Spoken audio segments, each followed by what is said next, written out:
আন্দোলনের পক্ষ থেকে সবাইকে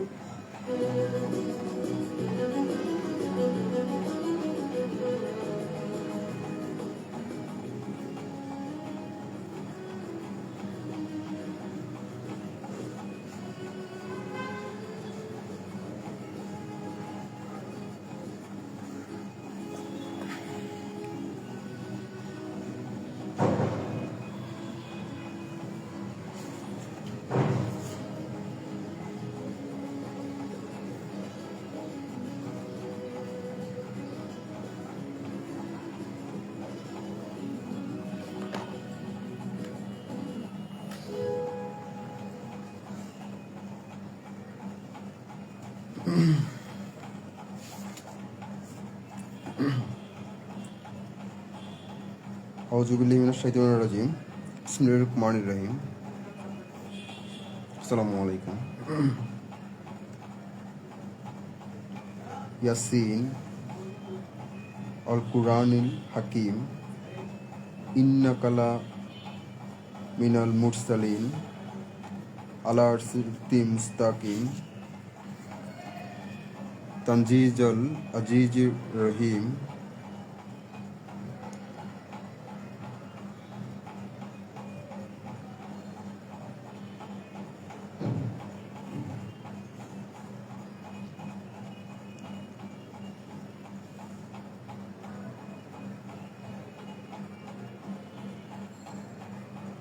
লাকাদ হাক্কাল কওলু আলা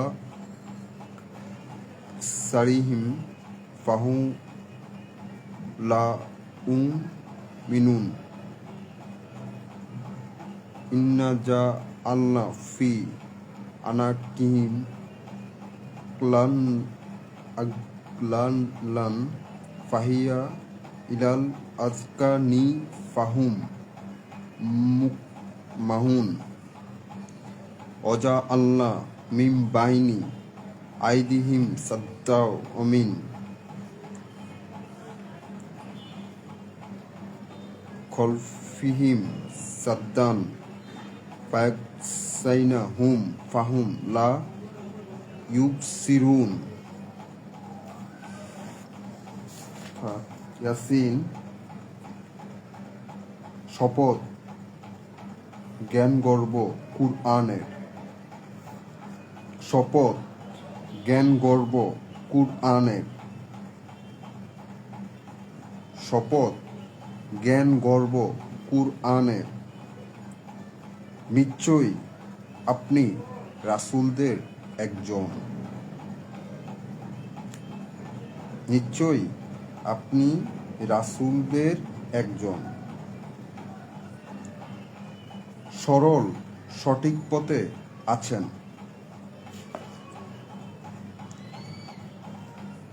পরাক্রমশালী দয়ালুর অবতারিত। পরাক্রমশালী দয়ালুর অবতারিত, যেন জাতিকে সতর্ক করেন যাদের পূর্বপুরুষদের সতর্ক করা হয়নি, তারা ছিল উদাসীন। যেন জাতিকে সতর্ক করেন যাদের পূর্বপুরুষদের সতর্ক করা হয়নি, তারা ছিল উদাসীন। তাদের অধিকাংশ লোকের জন্য স্থির হয়েছে যে তারা ঈমান আনবে না। বিশ্বাস আনবে না। আমি তাদের গলদেশে চিবুক পর্যন্ত শিকল লাগিয়ে দিয়েছি, ফলে তারা ঊর্ধ্বমুখী হয়ে আছে, কিছু দেখে না। বন্ধ। Destroy, dark, I end. আর আমি তাদের সামনেও প্রাচীর রেখে দিয়েছি, আর তাদের পেছনে প্রাচীর রেখে দিয়েছি। তাদেরকে ডেকে দিয়েছি, ফলে তারা দেখতে পায় না। ডেকে দিয়েছি যার ফলে তারা দেখতে পায় না। আর আপনি তাদেরকে সতর্ক করেন আর নাই বা করেন। আপনি তাদেরকে সতর্ক করেন আর নাই করেন, তাদের নিকট সবেই সমান। তারা ঈমান কখনোই আনবে না। আপনি কেবল তাকেই সাবধান করতে পারেন যে উপদেশ মান্যকারী আনুগত্য হবে। আপনি কেবল তাকেই সাবধান করতে পারেন যে উপদেশ মান্যকারী এবং না দেখে দয়াময়ের ভয়ে ভীত। এবং না দেখে দয়াময়ের ভয়ে ভীত। তাকে ক্ষমা ও সুপ্রতিদানের সুসংবাদ দিন। মৃতকে আমি জীবিত করি এবং তাদের কৃতকর্ম ও স্মৃতিচিহ্ন লিখে রেখেছি। প্রত্যেক বিষয়ই স্পষ্টভাবে লিপিত সংরক্ষিত রেখেছি। তাদেরকে এক জনপদবাসীর উপমা দিন, যখন তাদের কাছে আগমন করছিল কয়েকজন রাসূল। যখন দুজন রাসূল পাঠালাম, তখন তারা তাদেরকে মিথ্যাবাদী বলেছিল। বলছে, তোরা ফেক, আপনারা মিথ্যাবাদী, আপনাদের কথা আমরা বিশ্বাস করি না, রাসূলদেরকে বলেছিল। তৃতীয়জন দ্বারা তাদেরকে সহায়তা দিলাম, তারা বলল, আমরা রাসূলই। তারা বলল, তোমরা তো আমাদেরই মতো মানুষ, কিছু নাজিল করেননি দয়াময় আল্লাহ তোমাদের প্রতি, তোমরা মিথ্যা বলেছ। রাসূলদেরকে তোমরা মিথ্যা বলেছ। রাসূলরা বলল, আমাদের রব জানেন আমরা তোমাদের নিকট প্রেরিত রাসূল। তাদেরকে বলেছিল, আমাদের দায়িত্ব কেবল সুস্পষ্ট প্রচার করা। তারা বলল, নিশ্চয়ই আমরা তোমাদেরকে কুলঙ্ঘন মনে করি, যদি বিরত না হও তবে প্রস্তারাঘাত করব, আমাদের পক্ষ থেকে কঠিন শাস্তি পোষাবে। তারা বলল, তোমাদের কুলক্ষণ তোমাদের সঙ্গেই, তোমরা উপদেশ পেয়েছ নাকি? তোমরা সীমা লঙ্ঘনকারী। আর শহরের ওপর প্রান্ত হতে এক লোক দৌড়ে এসে বলল, হে আমার সম্প্রদায়ের লোকরা, তোমরা আনুগত্য করো তোমাদের রাসূলকে। আল কুরআন।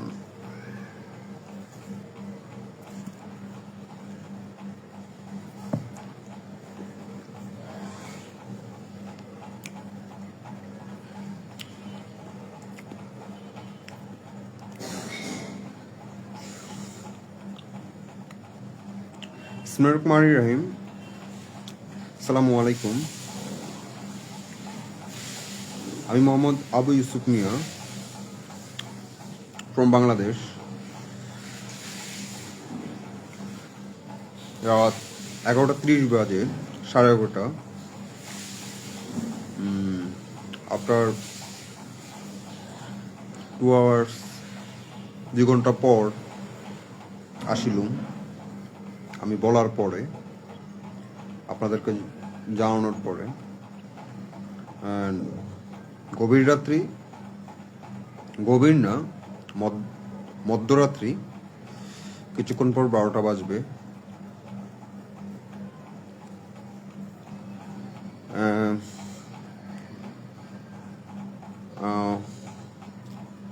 এখন অনেকে ঘুমাতে যাবেন, অথবা যারা রয়েছেন, thank you so much and welcome and very wonderful moment and take love. যারা আগামী সুযোগ পাবেন ফ্রি টাইমে, আগামীকাল অথবা তারপর আপনারা আসবেন, দেখবেন ইনশাআল্লাহ।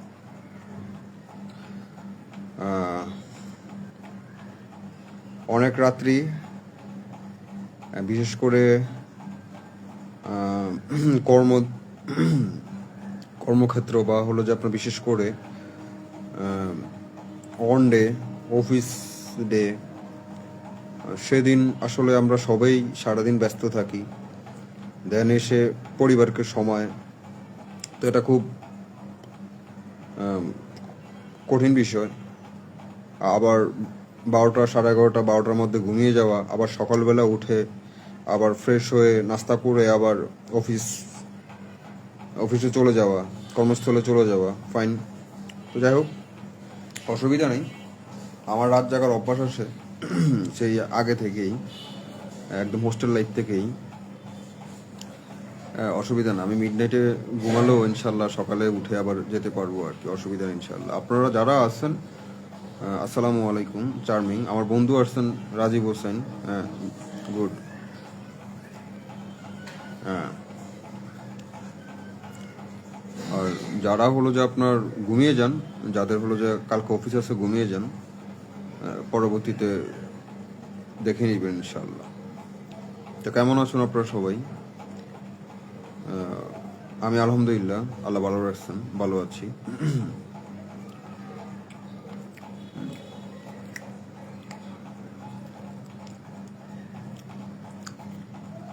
Fine.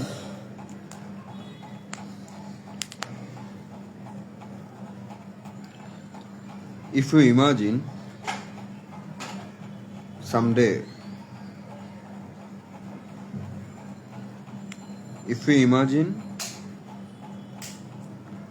যদি তুমি স্বপ্ন দেখো, if you imagine someday, যদি তুমি স্বপ্ন দেখো someday it will happen. If you don't imagine, it will never happen. আচ্ছা, চমৎকার। ইফ ইউ ইমাজিন সামডে, একদিন, ইট উইল হ্যাপেন, তা ঘটবে, একদিন তাহা ঘটবে। যদি তুমি কল্পনা করো, স্বপ্ন দেখো, ইমাজিন, যদি তুমি কল্পনা করো, স্বপ্ন দেখো, একদিন তাহা ঘটবে, একদিন না একদিন তাহা ঘটবে।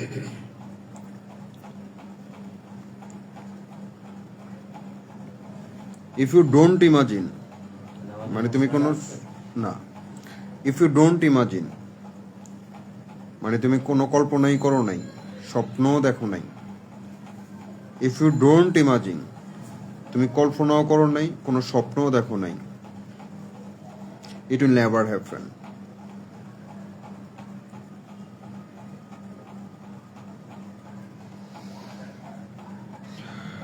মানে তা কখনোই ঘটবে না।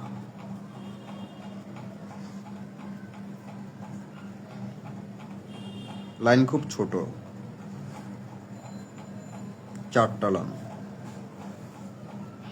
লাইন, খুব ছোট, কিন্তু তথ্য বহন করে, অর্থ বহন করে, বিশ্লেষণ বহন করে, গুরুত্ব বহন করে, তাৎপর্যতা বহন করে, বিশ্লেষণ বহন করে, অথবা আপনার জীবনের মেকার বহন করে পুরো এক জীবনের হোল, পুরো একটা জীবন, একদম জন্ম থেকে মৃত্যু পর্যন্ত।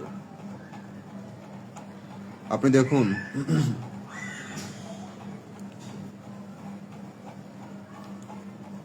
আপনি দেশের বাইরে গিয়েছেন, আপনি দেখুন আপনি দেশে রয়েছেন, আপনি দেখুন আপনি যখন ক্লাস 5-এ পড়েন, তখন আপনার চিন্তা মাথায় আসে বা স্বপ্ন আসছিল যে আমি কবে ক্লাস 5 শেষ করব, স্কুলে যাব। আপনি দেখুন আবার যখন স্কুলে গিয়েছেন, তখন আপনার আবার চিন্তা আসছে বা স্বপ্ন আসছে যে আমি কবে ভার্সিটিতে যাব, কলেজে যাব। আবার যখন কলেজে গিয়েছেন, তখন কলেজে পড়ারত অবস্থা, তখন আবার চিন্তা করেছেন যে আপনি কখন ইউনিভার্সিটিতে যাবেন। আবার যখন ইউনিভার্সিটিতে গিয়েছেন, তখন অনার্স বা মাস্টার শেষ করে আপনি একটা ভালো চাকরিতে যাবেন, একটা ভালো চাকরিতে ইন হবেন। আবার যখন আপনি কোনো চাকরিতে যোগদান করেছেন, ভালো চাকরি পেয়েছেন, তখন আবার আপনি স্বপ্ন দেখতেছেন যে আপনি আপনার ফ্যামিলিকে কীভাবে গুছাবেন, আপনার ফ্যামিলিকে কীভাবে ধরবেন, আপনি কীভাবে বিয়ে শাদী করবেন, কোথায় বিয়ে করবেন, কাকে বিয়ে করবেন। তারপর আপনি বিয়ে করেছেন, ভালো মানুষকে বিয়ে করেছেন, তারপর আবার আপনার সন্তান,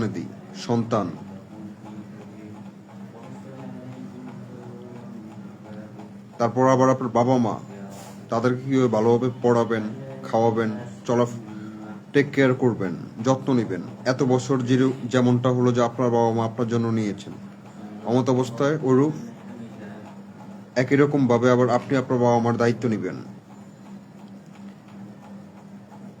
আপনার স্ত্রীকে, আপনার বাল বাচ্চা পৃথিবীতে আসলো, সন্তান আসলো পৃথিবীতে, তখন আবার তাদেরকে টেক কেয়ার করার দায়িত্ব, তাদেরকে মানুষ করার দায়িত্ব।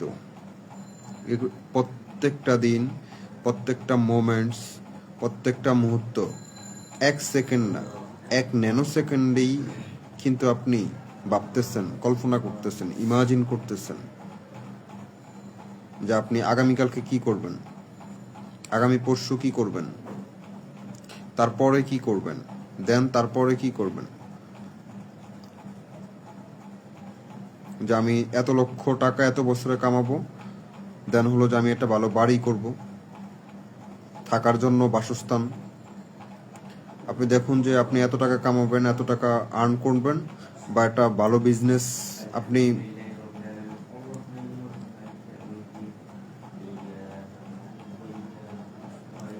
একটা ভালো বিজনেস আপনি ওন করবেন, শুরু করবেন, স্টার্ট করবেন, সেটা নিয়ে আপনি কল্পনা করুন। আবার যারা বিজনেসে রয়েছেন তারা আগামীকালকে কীভাবে বাজার বিপণন করবেন, কোন জায়গায় গেলে হলো যে আপনার বাজারের বর্তমান মূল্য কম, যে জায়গা থেকে আপনি বিপণন করে আনতে পারবেন, যাতে আপনি একটু কিছুটা প্রফিটে হলো যে আপনি আবার বিক্রি করতে পারেন। ওগুলো প্রতিনিয়ত কিন্তু হলো যে আপনার মাথায় ইমাজিং হচ্ছে, কল্পনা হচ্ছে, প্রতিনিয়ত আপনার মাথায় কল্পনা হচ্ছে, আসতেছে, স্বপ্ন দেখতেছেন। পৃথিবীতে প্রতিটা মানুষ প্রতিটা দিন নবজন্ম হয়। ঘুম থেকে যখন সে উঠে, রাতে ঘুমানোর পরে, নিদ্রে আচ্ছন্ন হওয়ার পরে, যখন আবার সকালে ভোরে সে ঘুম থেকে উঠে, তখন সে নতুন করে নবজন্ম হয়।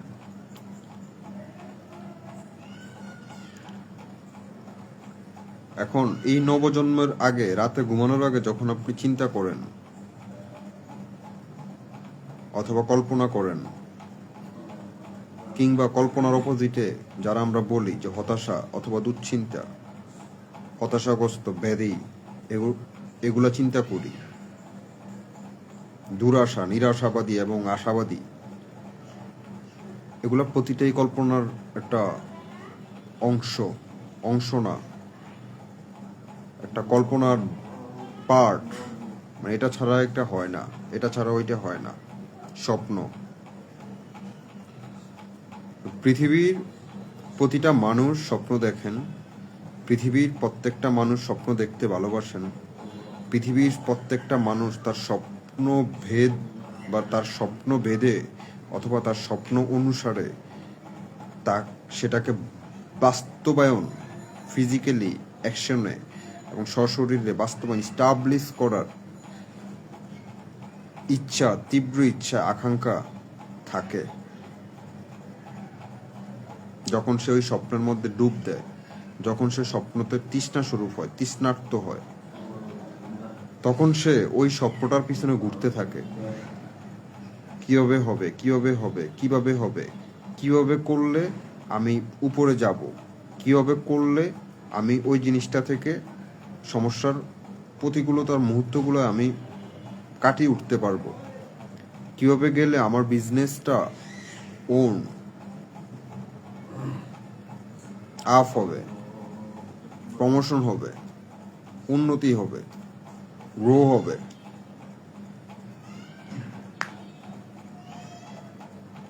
কিভাবে আমি পড়াশোনা করলে আমি এবার A+ পাবো, কিভাবে আমি পড়াশোনা করলে আমি এবার GPA 5 আমার আসবো, কিভাবে আমি পড়াশোনা করলে এবার আমি বৃত্তি পাবো, ট্যালেন্ট পুলে বৃত্তি পাবো, কিভাবে আমি পড়াশোনা করলে একজন দেশের ইঞ্জিনিয়ার হয়ে ভালো একজন ইঞ্জিনিয়ার হতে পারবো, কিভাবে পড়াশোনা করলে আমি একজন BCS ক্যাডার হতে পারবো, কিভাবে পড়াশোনা করলে আমি একজন BCS অ্যাডমিনিস্ট্রেশন অফিসার হতে পারবো, ম্যাজিস্ট্রেট হতে পারবো, কিভাবে পড়াশোনা করলে আমি একজন মন্ত্রী হতে পারবো, কিভাবে পড়াশোনা করলে আমি একজন ডক্টর হতে পারবো, কিভাবে পড়াশোনা করলে আমি দেশের একজন উচ্চবর্গীয় কোনো একজন লোক হতে পারবো, কিভাবে পড়াশোনা করলে আমি একজন ডিস্ট্রিক্টের প্রধান হতে পারবো, কিভাবে পড়াশোনা করলে আমি দেশের বাইরে PhDর জন্য যেতে পারবো একটা বিষয় নিয়ে, কিভাবে পড়াশোনা করলে কি করলে আমি গবেষণা করতে পারবো, ইনভেনশন করতে পারবো, আবিষ্কার করতে পারবো, আমি বিজ্ঞান চর্চা করতে পারবো, বিজ্ঞান হতে পারবো। তো পৃথিবীর প্রতিটা মানুষ প্রতিটা জায়গা থেকে স্বপ্ন দেখেন, স্বপ্ন ব্যতীত কোনো মানুষ নেই। পৃথিবীর প্রতিটা মানুষ প্রতিটা দিন, প্রতিটা মুহূর্ত, প্রতিটা সেকেন্ড, প্রতিটা মিনিট, প্রতিটা ন্যানো সেকেন্ড পর্যন্ত গিয়ে সে স্বপ্ন দেখেন। এখন কি করব, আগামীকাল কি করব, পরশু কি করব, আমার ফ্যামিলিকে নিয়ে কি করব, আমি আগামী 10 বছর পর বা 5 বছর পর আমি নিজেকে কোথায় দেখতে চাচ্ছি।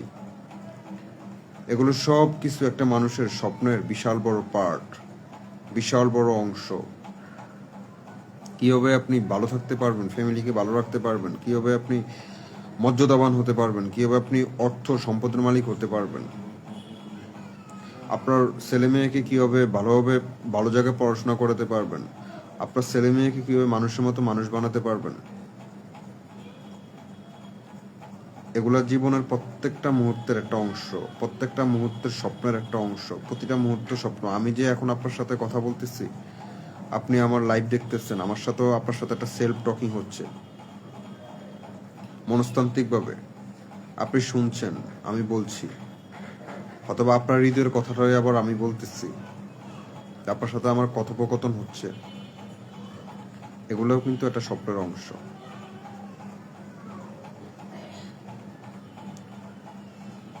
এখন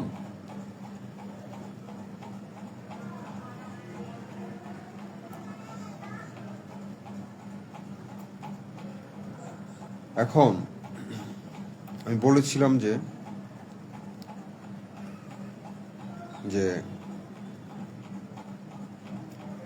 পৃথিবীতে জ্ঞানী উচ্চবর্গীয় মানুষ যারা রয়েছেন, পৃথিবীটা তাদের কারণেই ব্যালেন্স রয়েছে। এত সমস্যা, সমস্যা, এত ঝামেলা, এত মারামারি, এত দাঙ্গা হাঙ্গামা, এত মানুষ ক্ষতিগ্রস্ত, তার মধ্যে দিয়েও কিন্তু পৃথিবী চলছে। সূর্য উঠছে, সূর্য অস্ত যাচ্ছে, আবার সকালে উঁকি দিচ্ছে, চন্দ্র উঠছে,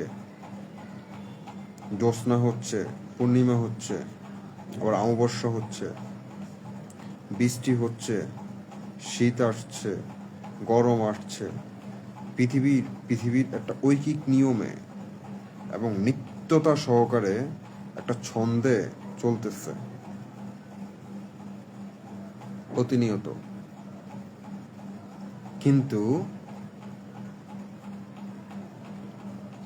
পৃথিবীর এই কেন্দ্র, এই জায়গা, এই যে আপনার যে বিচক্ষণ ব্যক্তিগুলো পৃথিবীতে যারা রয়েছেন, তারাই আপনার এই ভারসাম্যটা, আমার এই ভারসাম্যটা ধরে রয়েছেন বা ধরে রাখছেন, আঁকড়ে ধরে রাখছেন। একটা দল থাকে, এখন আমি যেমন ধরুন, পৃথিবীর প্রত্যেকটা মানুষ আলাদা আলাদা আলাদা। আপনি আপনার জায়গা থেকে আলাদা চিন্তা করুন, আলাদাভাবে পৃথিবীকে দেখুন। আপনার পাশে আরেকজন তার মতো করে পৃথিবী দেখে, তার মতো করে আলাদাভাবে পৃথিবী দেখে, তার মতো করে দেখে। তার চিন্তার সাথে আপনার চিন্তা, বা তার সমস্যার সমাধানের চিন্তা, আপনার সমস্যার সমাধানের চিন্তা, বা তার সুখে থাকার চিন্তা, আবার আপনার সুখে থাকার চিন্তা, দুইটার প্যাটার্ন একরকম না। মানুষের প্রত্যেকটা জীবন একটা বৈচিত্র্যময় জীবন, প্রতিটা জীবন একটা বৈচিত্র্যময় জীবন। আপনার সাথে আমার কোথাও না কোথাও ঝামেলা রয়েছে, অথবা ঝামেলা না, পার্থক্য রয়েছে। আমার সাথে আপনার কোথাও না কোথাও পার্থক্য রয়েছে। এখন বলতে পারেন, পৃথিবীতে যদি 700 কোটি মানুষ থাকে, তাহলে পৃথিবী তো একটা। এখন 700 কোটি মানুষ যদি আপনার পৃথিবীতে যদি থাকে, তাহলে 700 কোটি মাইন্ড রয়েছে আলাদা আলাদা করে, 700 কোটি অন্তর রয়েছে আলাদা আলাদা করে, 700 কোটি চিন্তা বা বিবেক রয়েছে আলাদা আলাদা করে। এক একটা বিবেকের দর্শন, এক একটা অন্তর অথবা একটা অন্তরের দর্শন এক এক রকম।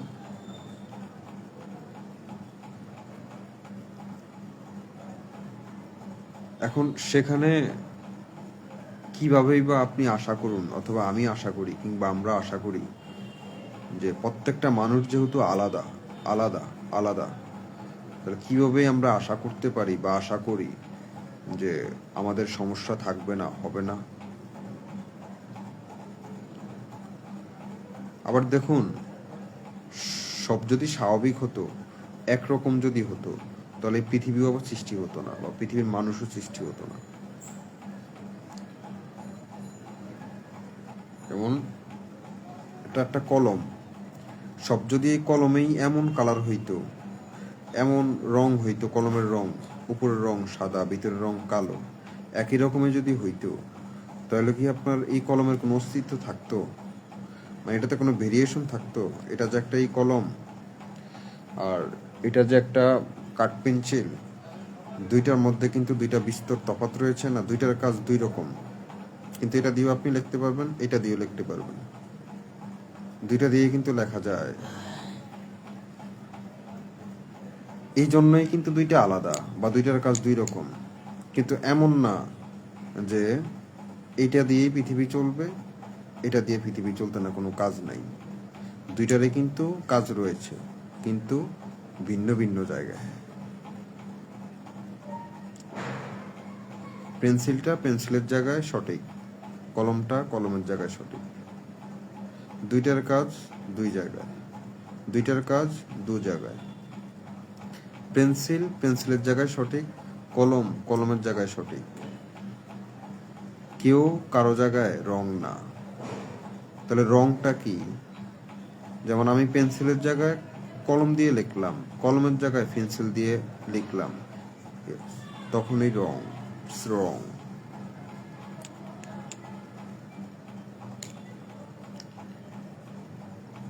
পেন্সিল কলমকে জিজ্ঞাসা করতে পারে, বা কলম পেন্সিলকে জিজ্ঞাসা করতে পারে আমি কি এই জায়গায় লিখবো? তখন কলম যদি পেন্সিলকে বলে না, এটা এভাবে না, এভাবে না, এভাবে না, এটা কলমের জায়গা, আমার জায়গা, তাহলে পেন্সিল যদি মনে করে যে না ইটস ওকে, সবকিছু মিলিয়ে এটা সঠিক, তাহলে তুমি লেখো, কলমকে বললো। এখন পেন্সিল যদি মনে করে যে না তুমি লিখতে পারবা না, আমার শক্তি বেশি, আমার ক্ষমতা বেশি, আমি বেশি উচ্চাকাঙ্ক্ষা করি, বা আমি লিখতে চাই, আমি লিখতে চাই, আমি লিখবো, তাহলে কিন্তু দ্বন্দ্ব কিংবা ঝামেলা বিধে। কিন্তু দুইজন দুইজনকে সম্মান দিতে হবে, স্নেহ করতে হবে, আদর করতে হবে, বিনম্র অথবা নম্রতা হতে হবে, আলোচনা সাপেক্ষে। কিন্তু দুইজন দুইজনের সাথে বাজাবাজি করা যাবে না। আপনি যত বাজাবাজি করতে যাবেন ততই বেশি সমস্যা হবে। আপনার এই একটা পেন্সিল একটা কলম, আপনার এই একটা পেন্সিল একটা কলম, আপনার একটা পেন্সিল একটা কলম যখন মারামারি করে, ঝগড়া করে, বিবাদে যায়, এই একটা পেন্সিল একটা কলম থেকেই কিন্তু, বিবাদ থেকেই কিন্তু শুরুটা হয় যে কোনো কিছু। একটু সূচনাপত্র অথবা সূচনালগ্ন মুহূর্ত এইটাই। এখান থেকে হয়ে যায় নদী, নদী থেকে হয়ে যায় গঙ্গা, অথবা গঙ্গা থেকে হয়ে যায় সাগর, সাগর থেকে হয়ে যায় মহাসাগর, যেটার আর কোনোদিন শেষ হয় নাই, হচ্ছে না এবং হবেও না, পৃথিবীর অন্তপঞ্জুক্ত। আমি যেটা বলতে চেয়েছিলাম অথবা বলতে চাচ্ছি, খুব ঠান্ডাভাবে শুনবেন, আর না শুনতে চাইলেও হয়তো আমি কষ্ট পাবো, কিন্তু না শুনতে পাইলেও আপনার অধিকার রয়েছে না শোনার। আচ্ছা, আমি হেডলাইনে একটা কথা বলছিলাম, সরকার, রাষ্ট্র এবং জনগণের চিন্তা কখনো এক হতে পারে না।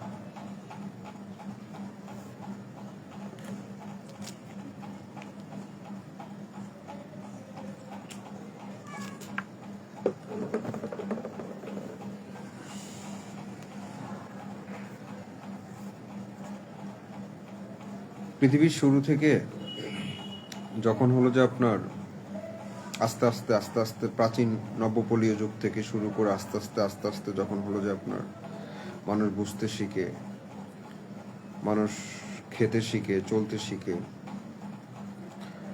সমস্যা সম্পর্কে কিছুটা কিছুটা কিছুটা অবজার্ভ করেন, সমস্যা অথবা সুখ সম্পর্কে, ভালোবাসা সম্পর্কে আস্তে আস্তে রিচার্জ করেন, আস্তে আস্তে যখন আসে, তো সেখান থেকে আস্তে আস্তে আস্তে আস্তে আস্তে আস্তে একটা পর্যায়ে যখন হলো যে আপনার কনস্টিটিউশন, ল, আইন, শক্তি, যুদ্ধ, দাঙ্গা হাঙ্গামা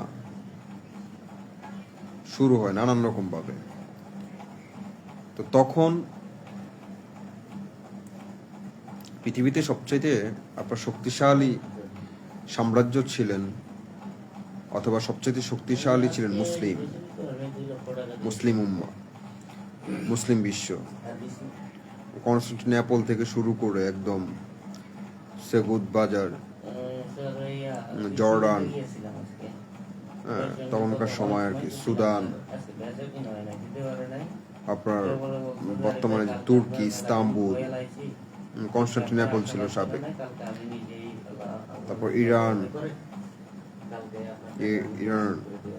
সাবেক পারস্য, বর্তমানে ইরান, বাগদাদ, ইরানের রাজধানী, কাজাকিস্তান, উজবেকিস্তান, মুসলিম সবচাইতে বড় কান্ট্রি, পাকিস্তান,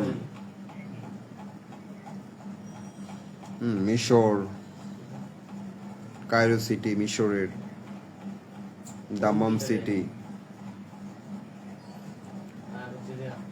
তো যাই হোক, এখান থেকে যখন সাম্রাজ্য বা দেশের বা পৃথিবীর শাসন ব্যবস্থা শুরু হয়েছে, উসমানীয় সাম্রাজ্য, সুলতানি উসমানীয় সাম্রাজ্য,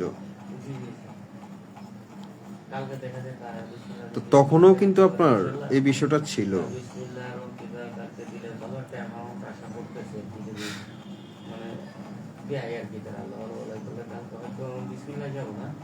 কালকে যাবো হচ্ছে যে হয় অঙ্কিতাতে যাবো, অঙ্কিতার দিকে যাবো কালকে, একটু বাংলার দিকে।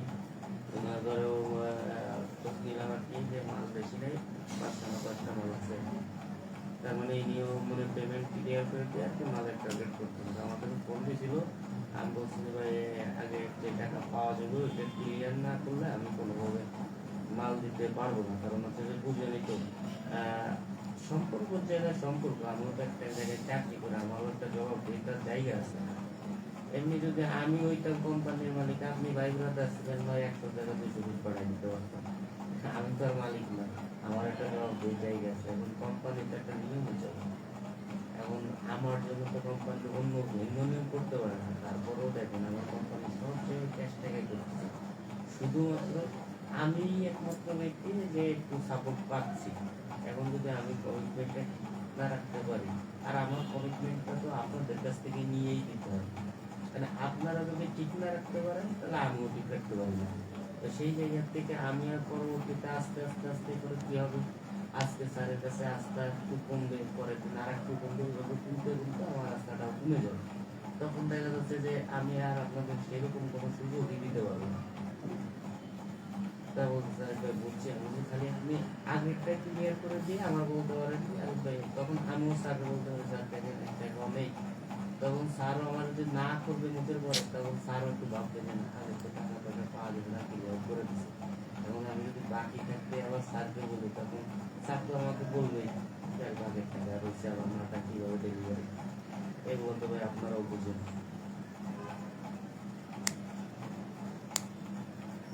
আর কার স্যার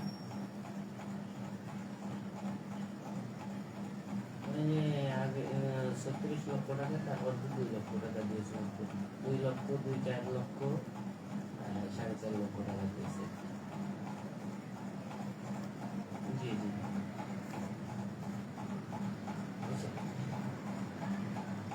ওই অঙ্কিতা কালকে যাবো, কালকে পেমেন্ট দিতে চেয়েছে, আমি নিজে আবার যাবো দিতে চাইবো। ও সাদিকা হচ্ছে যে উনি কালকে যাবে আর কি, ওই যে জমি রেজিস্ট্রি বিষয়ে কালকে মানে ওনার এসে গ্রামের বাড়িতে যাবে, কালকে যাবে আর কি। কালকে যাওয়ার ইচ্ছাই যে আর কি কি হয় আপনারা জানাচ্ছি। যাই ওই মামার সাথে বসে বসে আর কি কি দেখতে হয় আমার জানাবে, বলো যে আর টাকা পাওয়ার সঙ্গে সঙ্গে আমি ঢাকায় ঢুকবো না।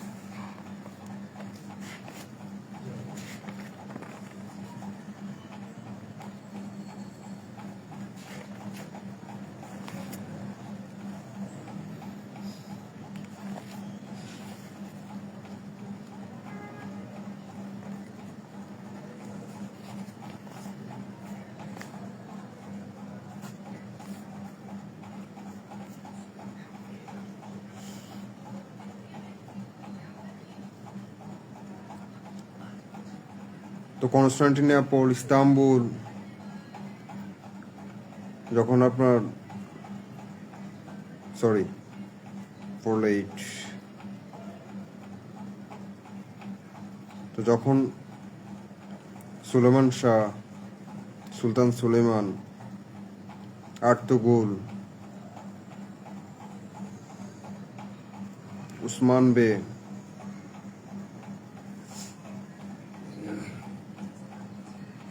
সেলজুক সাম্রাজ্যর সর্বশেষ এরকম আস্তে আস্তে আস্তে আস্তে যখন হলো যে আপনার 1920 সাল অথবা 24-এর দিকে আমরা ক্ষমতাচ্যুত হয়েছি, মুসলিম উম্মা অথবা মুসলিম বিশ্ব দীর্ঘ 450 থেকে 700 বছর আপনার শাসন করার পরে মুসলিম বিশ্ব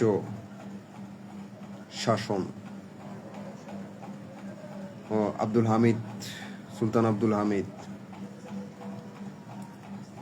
তারপর তো পশ্চিমা বিশ্ব বা ব্রিটিশ ক্ষমতা নিয়ে যান। তো যাই হোক,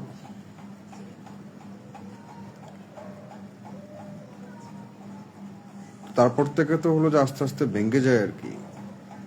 এই তো আপনার আস্তে আস্তে শুরু হয় এই যে আজকে সিরিয়া অবস্থা, জেরুজালেম যেখান থেকে আমাদের খোরাসান শুরু হবে, ইমাম মাহদি আসবেন।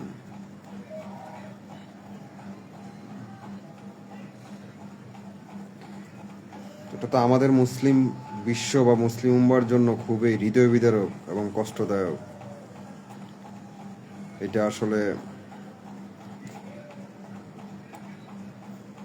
তো এখন তখনকার আমল থেকেই হলো যে আপনার শাসন ব্যবস্থা থেকেই ছিল এমন আর কি, যে আপনার রাষ্ট্র বা রাষ্ট্রের যে সংবিধান, এই সংবিধানের সাথে রাষ্ট্রের সাথে বা রাষ্ট্রের চিন্তা অথবা সরকারের যে চিন্তা, এই চিন্তার সাথে সিটিজেন যারা রয়েছেন, মানে ওই দেশের নাগরিক যারা রয়েছেন, জনগণ যারা রয়েছেন, পিপলস যারা রয়েছেন, তাদের সাথে চিন্তার একটা তফাৎ থাকে। এটাকে এক্স্যাক্টলি তফাৎ বলা যাবে না, বুঝার অথবা বুঝাবার একটা গ্যাপ থাকে। এখন এটা পজিটিভ অর্থে গ্যাপ না নেগেটিভ অর্থে গ্যাপ, এটার উপর অনেক কিছু ভিত্তি করে বা ডিপেন্ড করে। এখন মনে করেন যে একটা কথা বলি আর কি, যেমন হলো যে আপনার ধরা যাক যে বিশ্বের সেরা প্লেয়ার, ফুটবল প্লেয়ার মেসি। এখন বাংলাদেশের একজন ফুটবল প্লেয়ার মনে করেন যে শেখ জামান। এখন দুজনের চিন্তা কি এক হবে? খেলার কি ওই চিন্তা কি এক হবে? একজন পৃথিবীর কিংবদন্তি প্লেয়ার, আরেকজন একটা দেশের আন্তর্জাতিক একজন ফুটবলার, এই তো এতটুকুই। তো তো যে যে দেশ, যে পৃথিবীর একজন কিংবদন্তি সেরা বা শ্রেষ্ঠ প্লেয়ার, তার চিন্তা আর বাংলাদেশ বা ইন্ডিয়ার বা পাকিস্তানের একজন ফুটবল প্লেয়ারের চিন্তা বা খেলা কি এক হবে? আচ্ছা, আর একটু সহজ করি, খুব কঠিন হয়ে গিয়েছে এটা। যেমন হলো যে আপনার একটা রাষ্ট্র চলে আপনার ওই রাষ্ট্রের সংবিধানের উপর, রাষ্ট্রে কি কি সংবিধান রয়েছে তার উপর।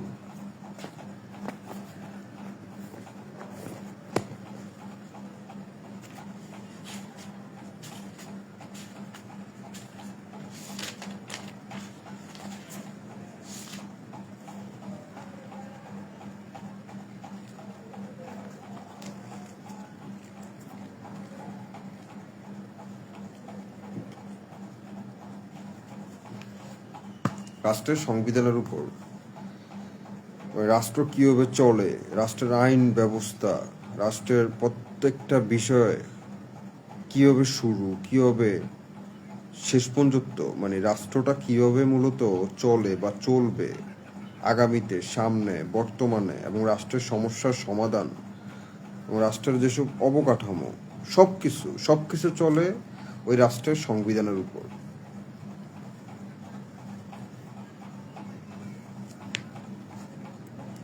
ওই রাষ্ট্রের সংবিধানের উপর।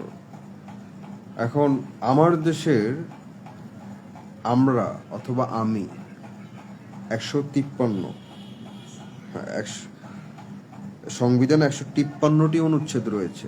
153, মানে সংবিধান, আইন, রাষ্ট্রের যে আইন, এই কাঠামো বা রাষ্ট্রের যে খুঁটি, এই এই খুঁটি বা এই আইন বা অনুচ্ছেদ রয়েছে 153 অনুচ্ছেদ। এখন এই 153টা বা 153 অনুচ্ছেদের কয়টা অনুচ্ছেদ আমরা দেশের জনগণ, 17 কোটি জনগণ, তার মধ্যে 10 কোটি জনগণ যারা 25 অফ এইজ, কারণ এই 10 কোটি জনগণের মধ্যে আমরা কতজন সংবিধান সম্পর্কে অবগত, বা কতজন আমরা কয়টা সংবিধান জানি, বা যতটুকু সংবিধান আমাদের নিডস দৈনন্দিন চলার জন্য অতটুকুই কি আমরা জানি কিনা।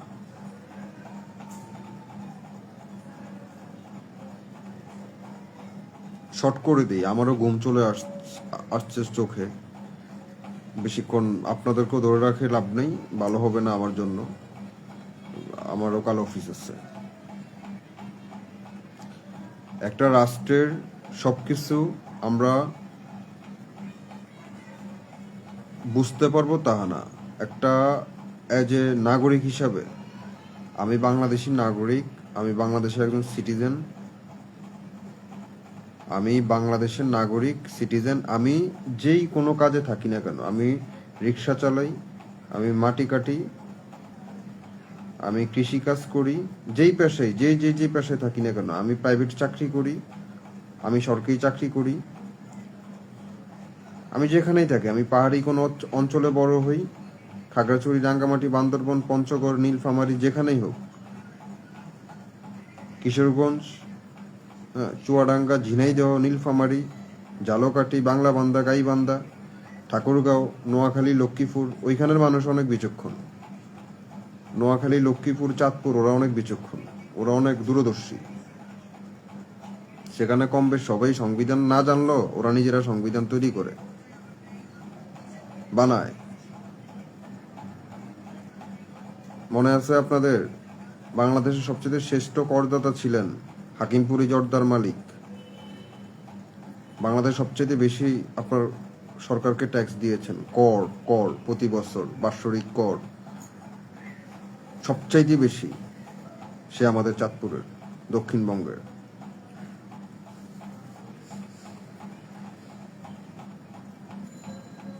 যাই হোক, তো বাংলাদেশের যেই জেলাগুলো রয়েছে, এখন আমরা 17 কোটি জনগণ, আমার ভাই এবং বোনেরা, বাবা এবং মা, প্রত্যেকেই 17 কোটি জনগণ, আমরা সংবিধানের 153টা অনুচ্ছেদ আমাদের পড়া উচিত। আর তার মধ্যে 10 থেকে 15টা বিধি অথবা অনুচ্ছেদ রয়েছে যেগুলা আমাদের একদম সারা জীবনের জন্য মনে রাখা, বোঝা এবং বোধগম্যতা হওয়া উচিত।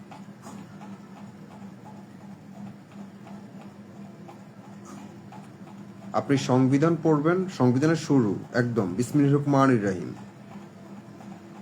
সংবিধানের একদম প্রথম শুরু বলা রয়েছে বিসমিল্লাহির রহমানির রহিম, আল্লাহর নামে শুরু করিলাম। এবং এই সংবিধান আবার অন্যান্য সকল ধর্মের জন্য প্রযোজ্য, তাদের জন্য সেম, মানে সাঁওতাল আছে, গারো আছে, হিন্দু আছে, বৌদ্ধ আছে, খ্রিস্টান আছে, তাদের জন্য এইটা বিসমিল্লাহির রহমানির রহিম, আমি আল্লাহর নামে শুরু করিলাম। কিন্তু তারা তাদের ধর্মের যাকে বিশ্বাস করেন তাকে দিয়ে শুরু করলেন।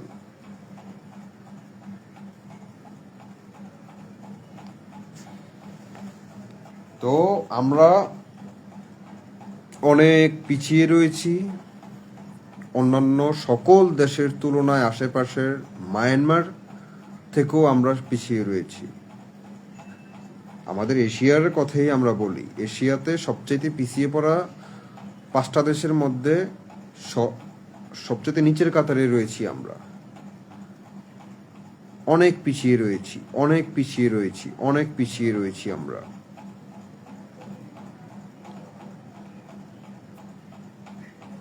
একটা দিক দিয়ে আগিয়ে রয়েছি, খুব ভালোভাবে এগিয়ে রয়েছি। দুর্নীতি, করাপশন, মানুষকে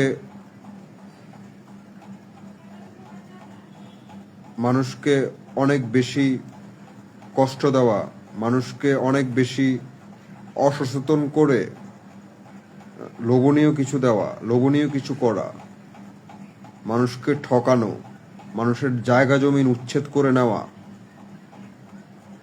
মানুষকে হেল্পিং হ্যান্ড না করা, পাড়া প্রতিবেশীকে ভুলে যাওয়া, কোবায়া দে, খায়া দে, ফানা ফানা করে দে,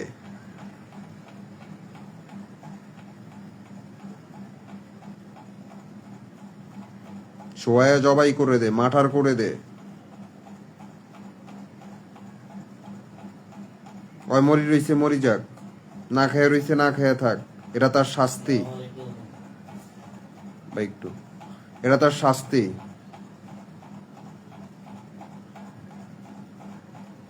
আমি সেখানে যাব না, আমি তার হেল্প করব না, যেটা আমাদের পূর্বপুরুষরা আজ থেকে 10 বছর 15 বছর 20 বছর আগে লাস্ট করে আসছেন।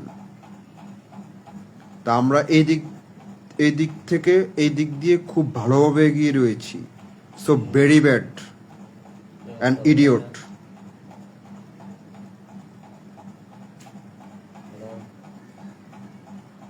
So very bad. It's very bad. Yes, sir. It's very destructive bad.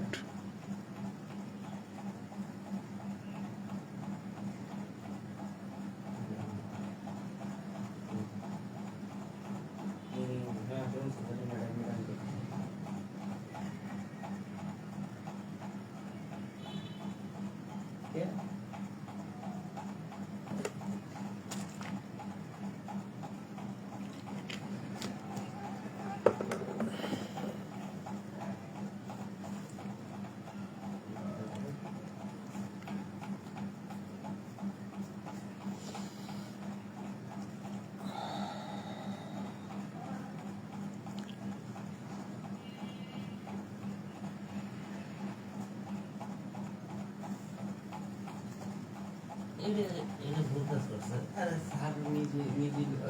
Nasir তুমি আসছো, ধন্যবাদ।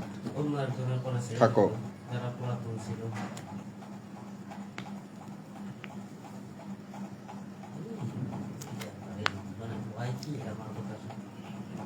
তো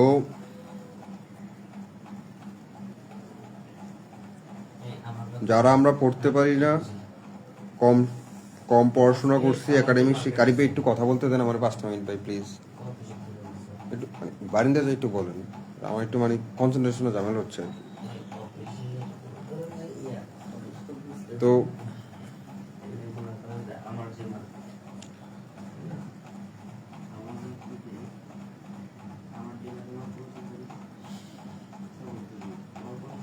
আমরা যারা কম পড়াশোনা করছি, একাডেমিক শিক্ষাগত যোগ্যতা খুব কম, অসুবিধা নেই। আমরা যেই পেশায় থাকি না কেন, আমরা প্রত্যেকেই একজন ভালো মানুষের সাথে, জীবনের একটা ভালো মানুষের সাথে, জ্ঞানী বিচক্ষণ ব্যক্তির সাথে সবসময় সম্পর্ক রাখবো। আপনার জন্য যে বিশ্বস্ত, তার সাথে আপনি সম্পর্ক রাখবেন, যিনি আপনাকে পথ দেখাবেন। আপনি কোনো সমস্যার সম্মুখীন হলে আপনার একজন মেন্টর থাকা উচিত, যে আমি এটাতে পড়ে গেছি, সে আপনাকে পথ দেখাবে। যেটা এইভাবে না এইভাবে, এবং নিঃস্বার্থে সে আপনার জন্য কাজ করবে, কোনো স্বার্থ না, বার্চু পুণ্য।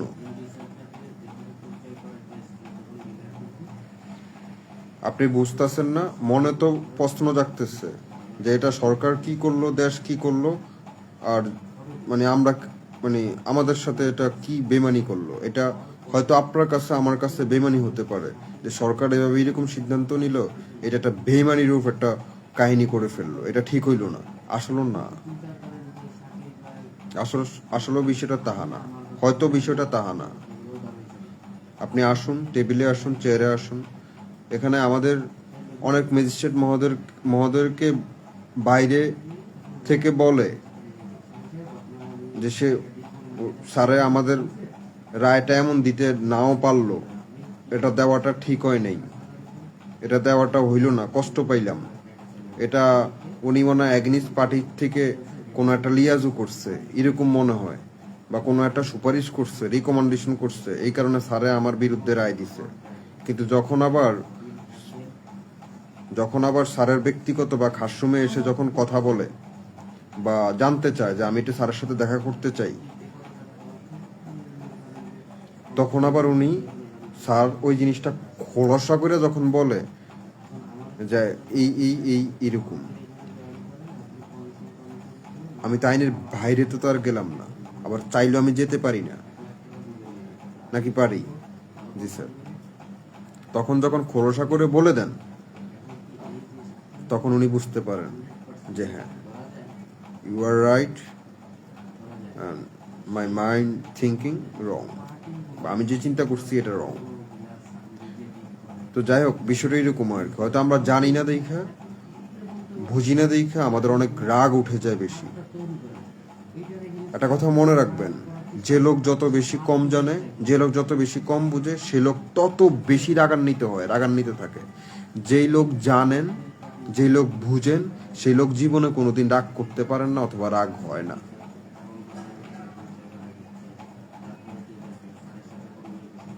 আপনি যত বেশি জানবেন, পড়বেন, স্টাডি করবেন, গবেষণা করবেন, বুঝবেন, ভালো ব্যক্তিদের সাথে থাকবেন, জ্ঞানী ব্যক্তিদের সাথে থাকবেন, ভালো মানুষদের সাথে থাকবেন, আপনি তত বেশি সিম্পলিসিটি থাকবেন, মানে সরল থাকবেন, সহজ থাকবেন, কোমল থাকবেন, ভিতর দিক থেকে কোমল থাকবেন।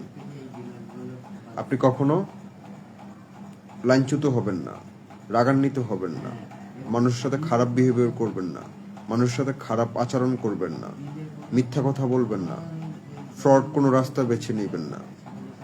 আপনি প্রত্যেকটা মানুষের সাথে ভালো বিহেভিয়ার করবেন, ভালো আচার ব্যবহার করবেন।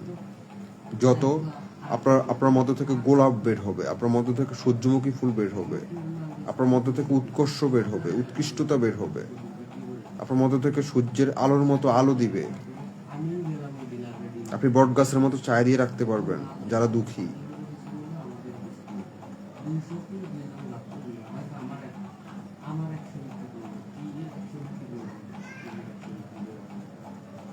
আমি গুজব নিয়ে একটা ভিডিও করেছিলাম গত সপ্তাহে, আপনারা সেই ভিডিওটা দেখবেন, কাইন্ডলি দয়া করে পুনরায় দেখবেন। এবং আমার পেজে সবকিছু, আমার অনেক কিছু দেওয়া আছে, সামি ইউসুফ আরেকটা আমার পেজ আছে, এটা তো আমার মূল আইডি, ওই পেজের সাথে সম্পৃক্ত থাকবেন দয়া করে। ওইখানে কিছু অথেন্টিক বা কিছু ইনফরমেশন দেওয়ার বা বলার চেষ্টা করি, আমার জন্য, নিজের জন্য এবং আপনাদের জন্য, আমার ভাই বোনের জন্য, আমার আম্মুর জন্য, আমার আব্বুর জন্য। আমরা সবাই তো সবার ভাই বোন, বাবা, কাকা, মামা, চাচা, যে মুসলিম হিসাবে আমরা সবাই সবার সফটলি হার্ট টাচিং ব্রাদার। সেই জায়গা থেকে আমরা বারবার বলি, তারপর সেখানেও থাকবেন, দেখবেন, বুঝবেন। গুজব নিয়ে একটা ভিডিও আমি করছিলাম গত সপ্তাহে, ওই ভিডিওটা দেখবেন যে কিভাবে একটা গুজব বা রিউমার কিভাবে ছড়ায়, একটা রিউমার কিভাবে ছড়ায়, কিভাবে আপনার 1 কান 2 কান 3 কান 4 কান 5 কান হতে হতে হতে হতে হতে হতে যে কাক থেকে আপনার হলো যে আপনার ওটা ময়ূরে পরিণত হয়, বা ময়ূর থেকে কাকে পরিণত, এরকম একটা বিষয় আর কি। হ্যাঁ, তো এগুলো দেখবেন, এগুলো চর্চা করবেন, এবং সরকারকে কোনোভাবে আমি বিশেষভাবে আহ্বান করছি, অনুরোধ করব বা করছি, সরকারকে কোনোভাবে ভুল বোঝার কারণ নেই। সরকার অলওয়েজ সরকার।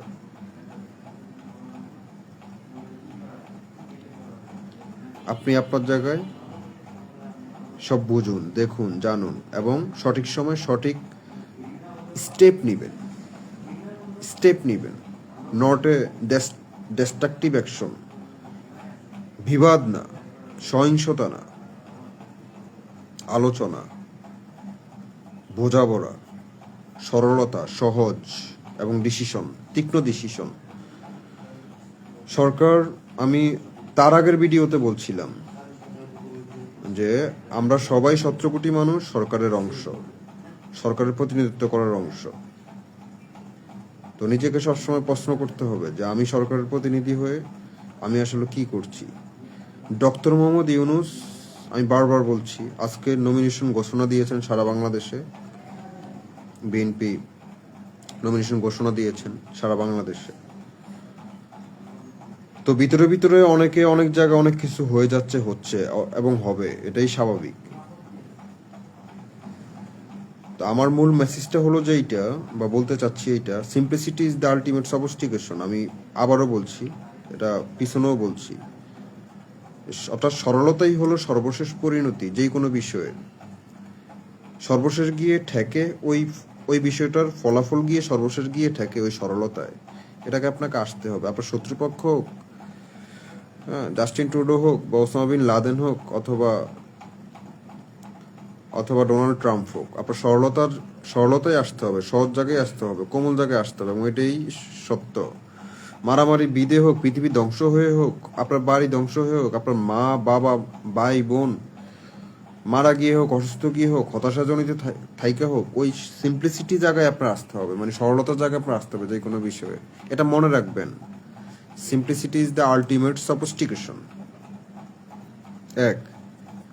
দ্বিতীয়ত হলো যে আপনার,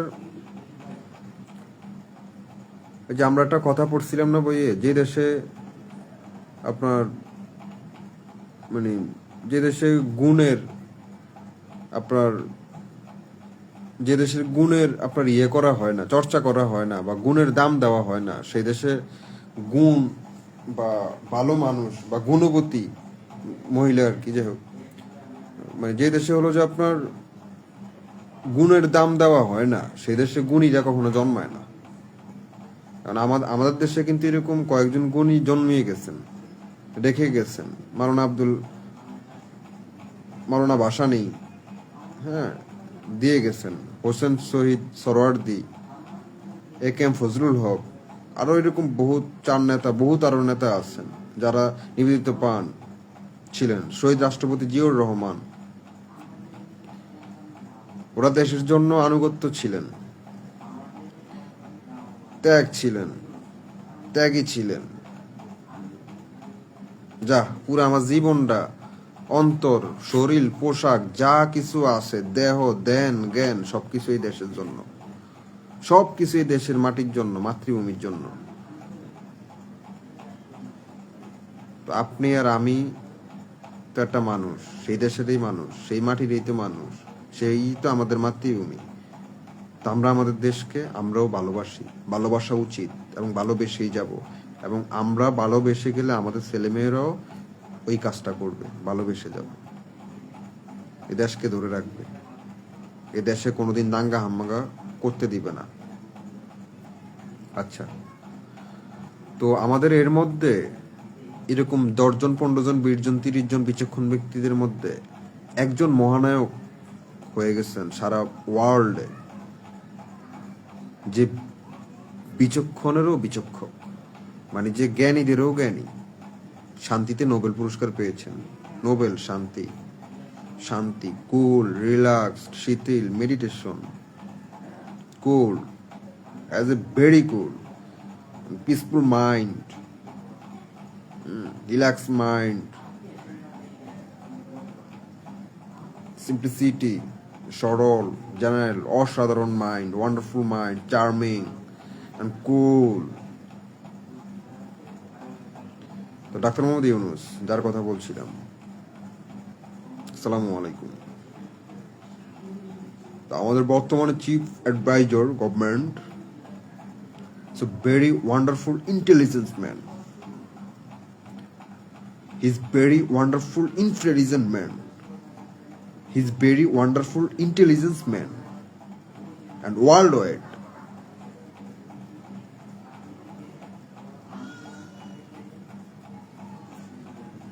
আমরা কেউই, আমি হই, আপনি হন, পরিচয় পরে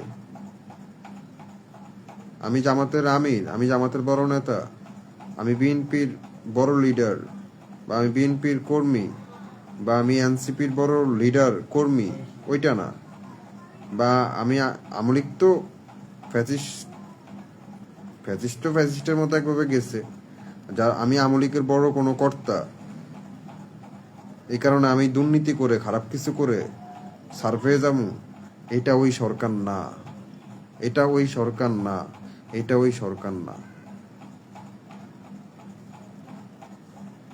আমি চাকরি করি, আমি কত টাকা ঘুষ খাইছি, আমি কেন খাইছি, আমার সব কিছু সরকার নিয়েছেন,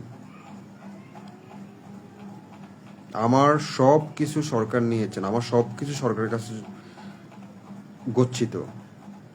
সকল 15 লক্ষ কর্মকর্তা কর্মচারী সকলদের আইডি, ঠিকানা, passport, NID card, national ID card, bank account and বাসার হোল্ডিং নম্বর, সব কিছু একদম ইমেল অ্যাড্রেস সব কিছু নিয়েছেন সরকার, এই বর্তমান সরকার। মানে আমার কি আছে, কত টাকার মালিক আমি, আমার ব্যাংক অ্যাকাউন্টে কি আছে, আমার ব্যাংক অ্যাকাউন্টের পাশাপাশি আর অন্য কোন ব্যাংক অ্যাকাউন্ট আছে, আমার আত্মীয় স্বজন কারা কোথায় আছে, সব কিছু। আমি কয়টা বাড়ি বানালাম ঘুষ খেয়ে, আমি কয়টা গাড়ি বানালাম ঘুষ খেয়ে, আমি কত টাকা খেয়েছি, কার কাছে খেয়েছি, কেন খেয়েছি, কি মাধ্যমে খেয়েছি, সরকার এগুলো সব অবজার্ভ করতেছেন এবং করছেন। সেখানে আমিও একজন হতে পারি যে আমি পেশে গেছি, যদি ভুল কিছু ইতিপূর্বে যদি করে থাকি, আমি পেশে গেছি, মাপ নাই। আমার যত অফিসার থাকুক, যত বড় বড় থাকুক, কেউ আপনার সুপারিশ করার বা কেউ রিকমেন্ডেশন করার সুযোগ নাই, কারণ সে করতে গেলে তারও বাধা আছে, উনারও বাধা আছে।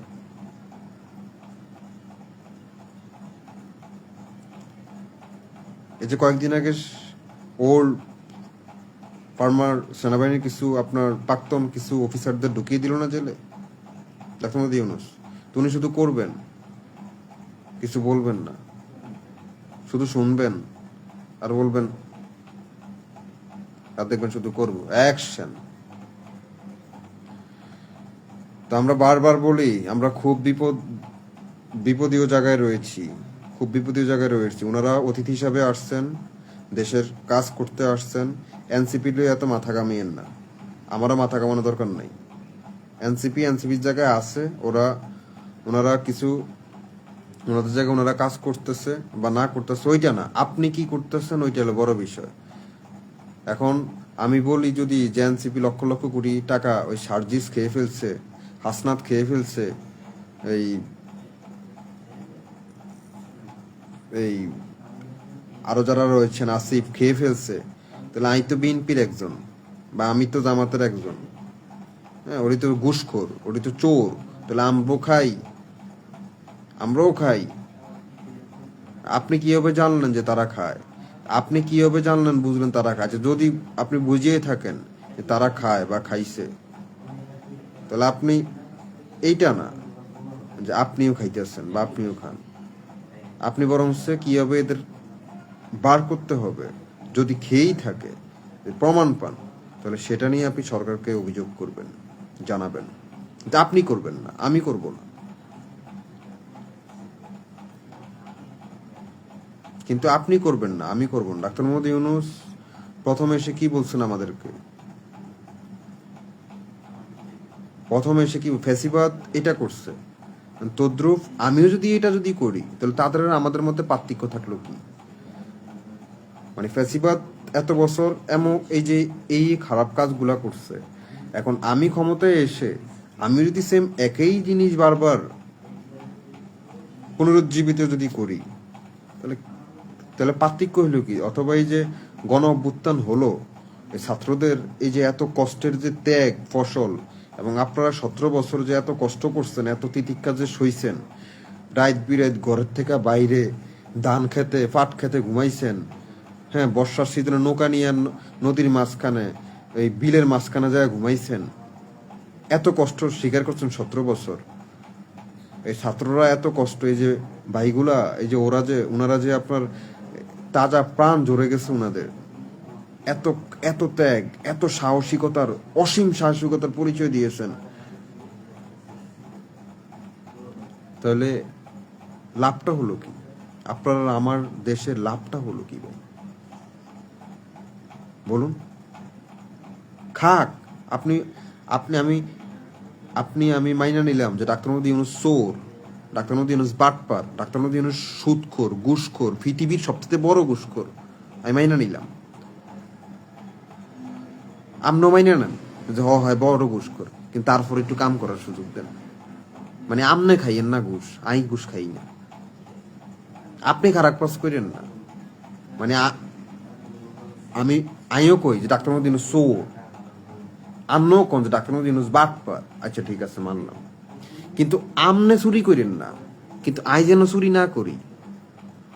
তাহলে চিনা যাইবে, বোঝা যাইবে আসলে কে চোর। না ডাক্তার মোহাম্মদ ইউনূস চোর, নাকি আই চোর, নাকি আমনে চোর, নাকি আমরা সবাই ওকে পারফেক্ট।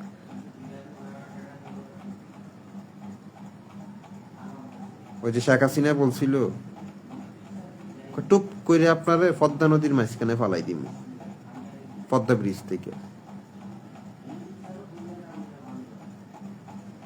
ওই যে আমার কত শুভাকাঙ্ক্ষী অথবা দুভাকাঙ্ক্ষী বা কাছের অনেকে বলে, কয় সুদখোর, ঘুষখোর এই হালার ফুতে। অথচ মেসি, নেইমার, বিশ্বের অল স্টার, সকল দেশের প্রধানমন্ত্রী ওনার কাছে জ্ঞান নেয়, ওনার কাছে আইসা হেড ডাউন করে, সালাম স্যার। শুধু কষ্টের বিষয় অথবা দুঃখের বিষয় যে আপনি আর আমি মূল্যায়ন করতে পারি না এই লোকটারে, ধাবন করতে পারি না। তো যখন এরকম ভাবে আমরা কথা বলি একটা লোকের প্রতি, তখন আমাদের আরেকটা মনস্তান্ত্রিক সমস্যা হলো, আমরা বলি ওই দেখ ডাক্তার মোদি ইউনুসরি হিসেবে তেল দেয়। কি তেল বাসে, সে তেল দেয় সরকার রে, সে চাকরির পদোন্নতি পাওয়ার জন্য। আমরা এই জায়গাটাও একটা বোকামি করি। এটা হলো মনস্তান্ত্রিক আমাদের চিন্তা। এগুলো করা যাবে না, এগুলো ঠিক না। সত্যকে সত্য বলুন, মিথ্যাকে মিথ্যা বলুন, সাদাকে সাদা বলুন, কালোকে কালো বলুন। দেশটা কিন্তু আজকে যারা আমরা নবীন রয়েছি, আমাদের নবীন ছাত্র সমাজ, আমরা যারা রয়েছি নবীন, একদম নবীন, রক্ত গরম বিপ্লব, 25, 26, 27, 28, 29 বছর বয়স আমাদের, যাদের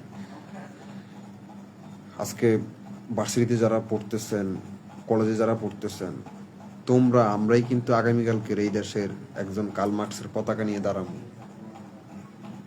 যে ইউ আর উইন।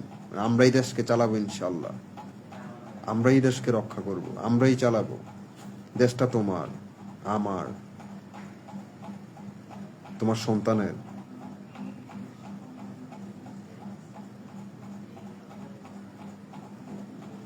ওনাদের বয়স 50, 55, 60, 65, ডাক্তার ইউনূস প্রায় 80 আপ হয়ে গেছে। ওনারা এখন রিটায়ার্ডের পালা, রিল্যাক্সডের পালা। এখন একটু মানে শান্তি, একটু আল্লাহর ধ্যানে জ্ঞানে মত্ত থাকার কথা বা মত্ত থাকবে। আমরাই কিন্তু এই দেশের হাল ধরবো ইনশাল্লাহ। আমরা যারা নবীন রয়েছি আমরাই দেশের হাল ধরবো। তো সুতরাং তোমরা স্বচ্ছ থাকো, ক্লিয়ার থাকো। আমি বারবার তোমাদেরকে উদাত্ত আহ্বান জানাচ্ছি বা বলতেছি, খুব কষ্ট করে বলতেছি তোমাদেরকে, খুব কষ্ট দিয়ে, মন দিয়ে, তোমাদেরকে হৃদয় দিয়ে তোমাদেরকে বলতেছি যে তোমরা স্বচ্ছ থাকো, ক্লিয়ার থাকো, ক্ষতি করিও না, কারো ক্ষতি করিও না, কাউকে ভুল বুঝিও না, সিম্পলিসিটি বজায় রাখো, সরকারকে কাজ করতে দাও। এবং আসন্ন সামনে নির্বাচন আসতেছে, তোমরা এমন কোনো কাজ করিও না। আমি বিশেষ করে বিএনপি যারা রয়েছেন তাদেরকেও বলতেছি, আপনারা এমন কোনো কাজ করিয়েন না যেটা দেশের জনগণ আপনাদের প্রতি নেগেটিভ কোনো কিছু, অনেক কিছু তো নেগেটিভ আসছে। আবারও বলতেছি, এমন কোনো কিছু কাজ করিয়েন না যেটা আপনাদের প্রতি ভীরু, একটা নেতিবাচক, আরো মারাত্মক কোনো হুমকি স্বরূপ হয়ে দাঁড়ায়। এগুলা করিয়েন না। একটা কথা মনে রাখবেন, আমি আজকে আগামী 10 বছর পরের কথা বলতেছি, আজকে এখন 2025 থেকে বলতেছি। আপনি এমন কোনো কাজ করিয়েন না যেটার জন্য আওয়ামী লীগের যে অবস্থা হয়েছে, আওয়ামী লীগের ফ্যাসিস্টের যে অবস্থা হয়েছে, আপনি এমন কোনো কাজ করেন না যেটার জন্য আগামীকাল বা পরশু আবার ক্ষমতার পরিবর্তন হলে, এই সরকার থাকার পর আবার ক্ষমতা পরিবর্তন হলে অবশ্যই হবে, যেহেতু ডেমোক্রেসি দেশ, অবশ্যই হবে। দিনের পরে রাত, রাতের পরে দিন, রাতের পরে আবার দিন, আবার দিনের পরে রাত, এই তো নিয়ম। আবার পরিবর্তন হবে। এমন কোনো কাজ আপনি করবেন না, এমন কোনো কাজ আপনি ক্ষমতায় আসার পরে করবেন না, অথবা ক্ষমতায় আসার আগেও করবেন না, ক্ষমতা আসার পরে করবেন না, যেটা ফ্যাসিস্ট থেকেও আপনার আরো ভয়ঙ্কর অবস্থা হয়। মনে রাখবেন, এটা আমি আজ থেকে 10 বছর পরের কথা আপনাকে বলে দিলাম, 15 বছর পরের কথা আমি বলে দিলাম, আজকে এই কথাটা তুকে রাখেন। এমন কোনো কাজ করবেন না যেই কাজের কারণে আগামীকাল আপনি যখন ক্ষমতাচ্যুত কখনো হবেন, ক্ষমতার বাইরে যখন যাবেন, এমন কোনো কাজ করবেন না যেই কাজের কারণে আপনি রাস্তায় আপনার গর্দান, দেহ, শরীর রক্তাক্ত অবস্থায় আপনার ছেলেমেয়ের সামনে পড়ে থাকতে হয়। এমন কোনো কাজ করিয়েন না। দেখছেন তো বিগত আমলের অবস্থা, দেখছেন তো যে সালমান এফ রহমান হাজার হাজার লক্ষ লক্ষ কোটি টাকার মালিক ছিল, এই বাংলাদেশে সবচাইতে বড় মালিক, টাকা পয়সার ব্যাকজিমকোর মালিক, সেই সালমান এফ রহমান যখন আমাদের কোর্টে আসে, অনেকে দেখি জুতা মারে। আপনি চিন্তা করছেন ব্যাপারটা? হাউ স্ট্রেঞ্জ ম্যান, কোথায় গিয়ে দাঁড়িয়েছে এটা? সালমান এফ রহমানও তো কোনোদিন কল্পনা করেন না এরকম একটা বিষয়ে গিয়ে লাস্টে গিয়ে ওনার যেতে হবে। এমন কোনো কাজ করিয়েন না ভাই। বিএনপির বলেন, জামাত শিবির বলেন, বা যাই হোক, আমি বিশেষ করে বিএনপি ভাই, জামাত শিবির ডিসিপ্লিনে, অ্যাটলিস্ট তারা ডিসিপ্লিনে অনেক ভালো, তারা ডিসিপ্লিন অনেক। আপনারাও জামাত শিবির যারা রয়েছেন, 2013 সালে আপনাদেরকে যখন গণহত্যা গুল্লিগুলা করলো শাপলা চত্বর, তা আপনারা অনেক কষ্ট করছেন, আপনারা অনেক জীবন হারাইছেন। তা আপনাদেরকেও বলি ভাই, আপনাদেরকেও বলি, ধর্মের যদি কোনো কিছু বিকৃতি থাকে ওগুলা করা দরকার নেই। আপনারা একটা ইসলামিক দল, ইসলামিক ভালো দল, আপনারা, আমি মনে করি আপনাদের যদি একটা কথা আমাকে যদি বলতে, যদি আপনার অনুমতি দেন আমি বলবো, আমি ছোট ভাই হিসেবে আপনাদেরকে বলি, দেশ চালাতে গিয়ে, রাষ্ট্র চালাতে গিয়ে কখনো ইসলামিক ক্ষমতায় বসে ইসলামিক চাল করতে হয়, ইসলামিকভাবে নিতে হয়, ব্যাপারটা এমন না। আপনি ক্ষমতার বাইরে থেকেও আপনার ইসলামকে আপনি ঢুকিয়ে দিতে পারবেন মানুষের মধ্যে।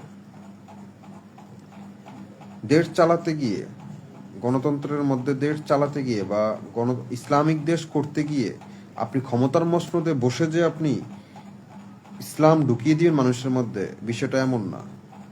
আপনি ক্ষমতা না বসেও আপনি আপনার জায়গা থেকে অ্যাজ এ ইসলামিক দল হিসাবে, আমি বলতেছি আর কি, অ্যাজ ইসলামিক দল হিসাবে আপনি দেশকে ইসলাম একীভূত করতে পারবেন, ইসলামকে মুখরিত করতে পারবেন, ইসলামের দিকে মানুষকে ধাবিত করতে পারবেন। এটার জন্য ক্ষমতার প্রয়োজন নেই, অসুবিধা নেই, অনেক বিষয় আছে। হ্যাঁ, আর বিএনপির ভাইদেরকে বলবো, আপনাদের অনেক ত্রুটি রয়েছে। আমি বিশেষ করে অনেক রাস্তাঘাটে হাঁটার সময় অনেক কিছু আপনাদের দেখি, অনেক সাইনবোর্ড নিচে লাগিয়ে রাখুন মানুষ দেখি। ওই দিন আমার সামনে একটা ছোট বোন দেখলাম জগন্নাথে পড়ে, সে রাস্তায় হাঁটার সময়, আপনার আয়শাবাজার মোড় হাঁটার সময় তার মাথাটা ফাটিয়ে ফেলছে, ঠিক এই জায়গায়, আমি বলছিলাম ঠিক এই জায়গায় ফাটিয়ে ফেলছে। আপনার মাথা নিচ হেড ডাউন করে হাঁটতেছে, ওই যে আপনাদের ব্যানারের কোনা টিপ করে এসে লেগে গেছে। ব্যানারের কোনা ছিল নিচে 4 ফুট নিচে লাগাইছে, বা 5 ফুট মতো হবে, টিপ করে এসে কোনাটা লেগে গেছে, মাথাটা ফেটে গেছে। তো বিএনপির ডিসিপ্লিনে অনেক সমস্যা রয়েছে। আমি তো উপর মহলে বার্তা তো অনেক কম বেশ পৌঁছাইছি, আশা করি ইনশাল্লাহ। যাই হোক, আল্লাহ ভরসা। তো আপনারা মেহরবানি করে খুব আরো সূক্ষ্ম হবেন, তীক্ষ্ণ হবেন ভাই, আপনারা আরো তীক্ষ্ণ হবেন, ব্যানার ট্যানার ক্ষেত্রে আরো খুব হবেন। আর অ্যাগ্রেসিভ কোনো মুহূর্ত, আপনাদের কর্মী যারা রয়েছেন তাদেরকে লন্ডন থেকে তারেক রহমান যেভাবে হলো যে আপনাদেরকে করতেছে, গাইড দিতেছে, আপনাদেরকে থেরাপি দিচ্ছে বা কথাগুলো বলতেছে, আপনারা এগুলা ফলো করেন, এগুলা মানুন, এগুলো শুনুন, এগুলো বুঝুন। এবং আপনারা আবার ওইভাবে আপনাদের কর্মী যারা রয়েছে আপনারা ওইভাবে আপনাদের কর্মীদেরকে পোলাইটলি ইয়ে করুন, চালান বা রক্ষা করুন। কোনোভাবে অ্যাগ্রেসিভ হওয়া যাবে না। আমি বিশেষ করে বিএনপির কথাই আসতেছে, বিএনপির কথাই বারবার বলতেছি। আপনারা কোনোভাবেই যত কষ্টে হোক, যত কিছুই হোক, আপনারা কোনোভাবে কারো কোনো আপনার অনুপকারে মানে ক্ষতিতে যাবেন না, উপকারে যাবেন। আপনাদের শক্তি বেশি, আপনাদের গণতন্ত্রের যে শক্তি এখন সবচেয়ে গণতন্ত্রের শক্তিতে এগিয়ে রয়েছে। যদি শহীদ রাষ্ট্রপতি জিয়াউর রহমানের আদর্শ যদি আপনি চিন্তা করেন, বিএনপি এগিয়ে রয়েছে, এতে কোনো সন্দেহ নেই। আমি বারবার বলতেছি আপনাদেরকে, আপনারা ইতিহাস জানুন, ইতিহাস পড়ুন, এবং না জানলেও ইতিহাস না বললেও আপনারা আপনাদের জায়গায় নিয়ন্ত্রণে রাখুন, নিজের নফসকে নিয়ন্ত্রণে রাখুন, নিজের বিবেককে, নিজের অ্যাগ্রেশন মুভমেন্টকে এবং নিজের রক্তকে ঠান্ডা রাখুন। অনেক ত্যাগ স্বীকার করছেন, অনেক কিছু হয়েছে, আমার থেকে কোনো আপনি বেশি হারান না। আমি আজ পর্যন্ত কিছুই বলি না। আমি আমার বাবা হারাইছি, আমি সম্পদ হারাইছি, আমি আমার বাবা হারাইছি 2022 সাল।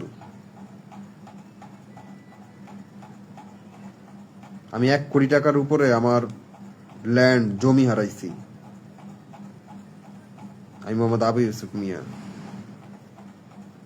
আমার থেকেও বেশি কিছু হারান না। আমার ফেসবুকে সকল কিছু নথি ভুক্ত করা রয়েছে, কোন টাইমে আমার বাবার সাথে কি হয়েছে, আমার পরিবারের সাথে কি হয়েছে, সকল কিছু আছে। আপনি 2021-এ যান, 20-এ যান, 22-এ যান, সব কিছু আপনি পাবেন, স্পষ্ট পাবেন। আমার থেকে বললাম তো, আমার থেকে পৃথিবীতে আপনি বেশি কিছু হারান না ভাই। আমি বহুত হারাইছি, বহুত হারাইছি আমি। আমার থেকে বেশি হারাইছেন? বেশি হারান নাই। সম্পদ হারাইছি, বাবা হারাইছি, অকাল মৃত্যু। আর বাবা কি ছিলেন, আর বাবা কি মানুষ ছিলেন, অথচ আমার বাবার সাথে কি হইছে, কেন করছে, কিভাবে করছে, কিভাবে মারছে, আর কি বলবো আপনাকে। যাই হোক, আমি কি কারোর সাথে খারাপ ব্যবহার করছি? যারা যারা যারা যারা সম্পৃক্ততা ছিল বা যারা ইয়ে করছে, যা কিছুই করছে, আমি কি তাদের সাথে আজকে এখন পর্যন্ত কোনো রিভেঞ্জে গেছি, কোনো অ্যাকশনে গেছি? আমি তাদের সাথে অ্যাকশনে যাবো কি? তারাই তো এখন নাই, তারাই তো এখন নিজেদের ইয়েতে তো গায়েব, নিজেদের ইয়েতেই তো তারা নাই, জায়গায় তো তারা নাই। তারা তো নিজেরাই তো মরে যাচ্ছে, ফ্রাস্ট্রেটেড হয়ে মরে যাচ্ছে। আমি আর কি রিভেঞ্জ নিব, কি ক্ষতিয়া করব? এবং আমার কাছে যদি অনেক বেশি, আমার কাছে যদি এবং অনেক বেশি মনে করেন যে আমাকে আল্লাহ অনেক ক্ষমতা দিল আপনার দোয়ায় বা আপনার কারণে, আমাকে অনেক ক্ষমতা দিল, তারপরেও আমি তাদেরকে ক্ষমা সুন্দর হিসাবেই দেখবো ইনশাল্লাহ, অসুবিধা নেই। কারণ একটা কথা যে আছে না, এটা তো আপনারা সবাই জানেন যে রিভেঞ্জ অফ নেচার, প্রকৃতি কখনো কাউকে ছাড় দেয় না। আপনি যা করবেন তেমনই পাবেন। তা আমার পরিবারের সাথে, আমার সাথে যা হয়েছে, আমার বাবার সাথে যা হয়েছে, আমি এগুলা তো ভুলিয়েই নেই, বরং ভুলাতেও যায় না, বরং এগুলা আমি লালন করি। প্রতিটা মুহূর্ত, প্রতিটা দিন, প্রতিটা সময় আমি লালন করে রাখি। আমার বাবার রক্তাক্ত শরীর, যাই হোক, তো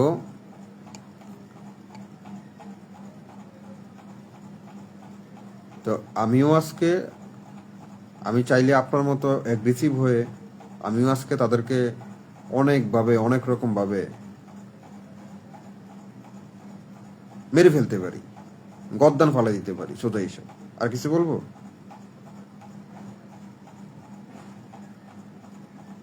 এখন আমিও মানুষ, সেও মানুষ। এখন ওই ডাক্তার মোহাম্মদ ইউনূস প্রথমে এসে যেটা বলছেন, ডাক্তার মোহাম্মদ ইউনূস স্যার, তারা যেই কাজ করছে সেম একই কাজ যদি তুমি করো, তাহলে তোমারা তার মধ্যে পার্থক্য থাকলো কি? এখন আপনি আমার সাথে খারাপ বিহেভিয়ার করছেন, আমি যদি আপনার সাথে খারাপ বিহেভিয়ার যদি করি, তাহলে আপনার আমার সেম হইল না। এটা সমাধান হইল না, বরং উচিত আপনি আমার সাথে খারাপ বিহেভিয়ার করছেন, আমার উচিত ঠিক আছে আপনাকে স্কিপ করা, মানে আপনাকে বর্জন করা। আপনার সাথে আমার ভালো লাগলো না, কথা বললাম না। কিন্তু আবার হয়তো আপনার শক্তি আসলেও বিধে আপনি আমার সাথে খারাপ বিহেভিয়ার করছেন, আবার আপনার থেকেও একটা সময় আমার বেশি যদি শক্তি আসে তাহলে আমার উচিত আপনাকে ক্ষমা করে দেওয়া, খারাপ বিহেভিয়ার করা না, বা রিভেঞ্জ নেওয়া না, প্রতিশোধ নেওয়া না, আমার উচিত আপনাকে ক্ষমা করে দেওয়া। কিন্তু হ্যাঁ, এতটুকু আপনার শক্তি রাখবেন, বা এতটুকু নিজের প্রতি নিজের তলোয়ারটা দাঁড়ালো রাখবেন, যাতে সে চাইলেও আপনাকে যাতে ক্ষতি না করতে পারে, এতটুকু। কিন্তু আপনার উচিত এটা কখনো হবে না যে আপনি, সে আপনাকে রক্তাক্ত করছে, আপনি তাকে রক্তাক্ত করে দিলেন, আপনার সময় হয়েছে আর, বা আপনার যখন শক্তি হয়েছে। এটা করা যাবে না, এটা কখনো করবেন না। এটা তাহলে আমরা যে মানুষের সত্তা নষ্ট হয়, মানে আমাদের নষ্ট হয়। এটা আপনার জাহান্নামে আপনি পরিণত করে ফেললেন, এই দুনিয়াতে পারেন, ওই দুনিয়াতে পারেন। যাই হোক, তো সরকার, যাই হোক, সামনে নির্বাচন, যেহেতু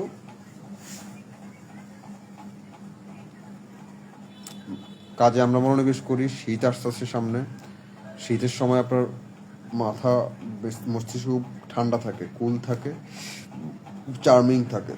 যে কোনো কাজে, সব কাজে, আপনার চাষের কাজ, চাষবাসের কাজ, কৃষিকাজ, আবাদের কাজ, হ্যাঁ, নিজের কাজ, হ্যাঁ, আপনার গিটার প্র্যাকটিস, মাই গিটার, হ্যাঁ, আউট প্র্যাকটিস, সানাই প্র্যাকটিস, পড়াশোনা। তোমরা যারা ছোট ভাই যারা রয়েছে পড়াশোনা, চাকরি পরীক্ষা দিবে, বা যারা অনার্সে রয়েছে, মাস্টার্সগুলো, তোমরা ভালো করে পড়াশোনা করবা। আসন্ন শীতে, এই সামনের শীত 3-4 মাস, 5 মাসের মতো ভালোভাবে কাজে লাগাবা। নভেম্বর, ডিসেম্বর, জানুয়ারি, ফেব্রুয়ারি, মার্চ পর্যন্ত আর কি, এই 4-5 মাস খুব ঠান্ডা মাথায়, শীতের সময় খুব ঠান্ডা রিল্যাক্সডে পড়াশোনা করবা, কাজ করবা, এবং হলো যে বেশি বেশি মানুষদেরকে সেবা করবা, মানুষদের পাশে দাঁড়াবা। আর অ্যাটলিস্ট তোমার যদি ক্ষমতা না থাকে মানুষের পাশে দাঁড়ানোর, তাহলে তুমি মানুষদের অপকার করবা না, ঠিক আছে? আর পড়াশোনা বেশি বেশি করো। তুমি যত বেশি পড়াশোনা করবা, এই যে তোমাকে কিছু বইটই ঢুকিয়ে দেয়, আমি দেখাই, এই দেখো সব বই তো, এগুলো এই দেখছো, বই, আরো বই আসবে, বই সব অর্ডার দেওয়া হয়েছে, আরো তোমার মোটামুটি 1500 থেকে 2000 বই আসবে, ঠিক আছে? দেশের বাইরে থেকে, দেশ থেকে, ঠিক আছে? তোমার পাকিস্তান, তারপর হলো যে তোমার ইউকে, হ্যাঁ, তোমার লন্ডন, ঠিক আছে? তারপর ইরানি কিছু বই, এগুলো অর্ডার করা হয়েছে আমার, হ্যাঁ, বাগদাদ থেকে আর কি। তো আসবে এগুলা, এই যে বইটা ঢুকিয়ে দিলাম তোমাদেরকে, এই দেখো, এই যে বই, হ্যাঁ, এগুলো সব পড়বা, এগুলো এই যে তুমি যত বেশি বইয়ের মধ্যে একটা রহস্য আছে, রহস্যের মধ্যে তুমি ঢুকতে পারলে, তুমি পৃথিবীর সকল ঐকিক হিসাব নিকাশ, সব পৃথিবীর বাইরের হিসাব নিকাশ, সব কিছু তুমি ইনশাল্লাহ বুঝতে পারবা। আর যখন তুমি বুঝতে পারবা, তখন তুমি অ্যাজ এ হিউম্যান বিইং, তোমার ওয়েল বিইং, এগুলো তোমার সব কিছু, তোমার উদ্বোধনী, তোমার যে উদ্বোধনী চিন্তা, সৃষ্টিশীল চিন্তা, বিজ্ঞান চিন্তা, মানুষদের সাথে ব্যবহার, বাবা মার সাথে ব্যবহার, হ্যাঁ, নিজের ছেলে মেয়েদেরকে কীভাবে কী করতে হবে, এগুলো সব কিছু তোমাদের মাথায় চলে আসবে, নলেজে চলে আসবে। হ্যাঁ, মানুষের সাথে ভালো ব্যবহার, তোমার কিছু, আরেকটা কথা মনে রাখবা, তোমার জীবনে কিছু থাকবে না, শুধু থেকে যাবে তোমার ভালো ব্যবহার। আর ডক্টর মোহাম্মদ ইউনূস, ওনাকে সম্মান করবা। উনি পুরো বহির্বিশ্বে একজন নোবেল প্রাইজ বিজয়ী, শান্তিতে নোবেল পুরস্কার পেয়েছেন। হ্যাঁ, তিনি জ্ঞানীদেরও জ্ঞানী ব্যক্তি, ওনাকে সম্মান করবা। উনি সরকার থাকুক কিংবা না থাকুক, না থাকলেও সম্মান করবা, এখন তো রয়েছে, এখনো সম্মান করবা।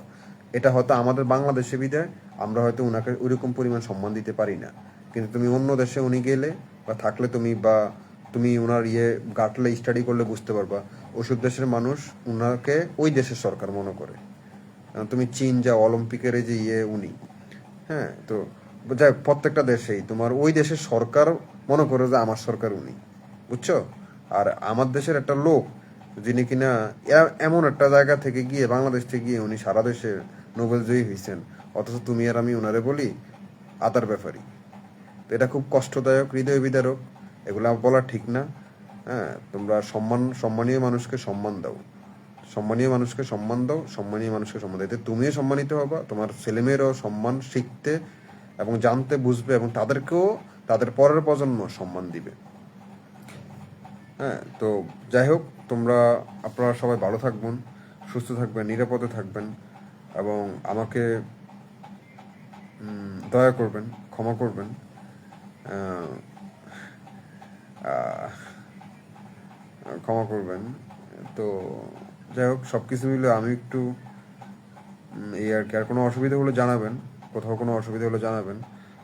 সবাই সবার জন্য দোয়া করবেন, ফ্যামিলির জন্য দোয়া করবেন, যার বাবা মা মৃত তাদের জন্য প্রতিদিন দোয়া করবেন, নামাজ পড়ে দোয়া করবেন, নামাজ ব্যতীত ছাড়াও দোয়া করবেন, সব দিক দিয়ে দোয়া করবেন, ঠিক আছে? আর দেশের জন্য দোয়া করবেন বেশি বেশি। আর কোনো সমস্যা হলে আমাকে টেক্সট করিয়েন, ইনশাল্লাহ। কথা কথা বলবো, আলাপ করবো, ইনশাল্লাহ আলোচনা করবো, অসুবিধা নেই। আর হলো যে মানুষকে ভালোবাসুন, দেশকে ভালোবাসুন, দেশের মাটিকে ভালোবাসুন, সরকারকে, রাষ্ট্রকে এবং আপনার নেতার প্রতি, আপনার যারা কর্মী যারা রয়েছেন আপনার নেতার প্রতি সবসময় আস্থা রাখবেন, বিশ্বাস রাখবেন। অথবা আপনার যে লিডার রয়েছে তার কথা শুনে চলবেন। হ্যাঁ, এটা আমি বলি। একদম তৃণমূল থেকে, গ্রাম পর্যায়ে তৃণমূল থেকে যারা রয়েছেন, প্রান্তিক পর্যায়ে যারা, ইউনিয়ন পর্যায়ে যারা লিডার যারা রয়েছেন বা কর্মী যারা রয়েছেন, আপনাদেরকেও বলি, আপনার জেলার ঊর্ধ্বতন যে কর্মকর্তা ওনাদেরকে ফলো করবেন, ওনাদের কথা শুনবেন। এবং তোমরা যারা ছাত্র ছাত্রী যারা ভাই বোনরা আমার রয়েছে, তোমরা দেশের বাইরে যারা তোমার বড় বড় বিজ্ঞানী রয়েছে, হ্যাঁ, তারপরে তোমার সাইকোলজিস্ট, হ্যাঁ, সাইকিয়াট্রিস্ট যারা রয়েছেন, দার্শনিক যারা রয়েছেন, ওদের জীবনী পড়বা। বড় বড় বিজ্ঞানী যারা রয়েছেন ওনাদের জীবনী তোমরা পড়বা। বাংলাদেশের যারা তোমার পিছনের কিংবদন্তি যারা রয়েছেন, কবিগুরু যারা রয়েছেন, সাহিত্যিক যারা রয়েছেন, জগদীশচন্দ্র বসু, ঈশ্বরচন্দ্র বিদ্যাসাগর যারা রয়েছেন, এদের ইতিহাস তোমরা জানবা, পড়বা।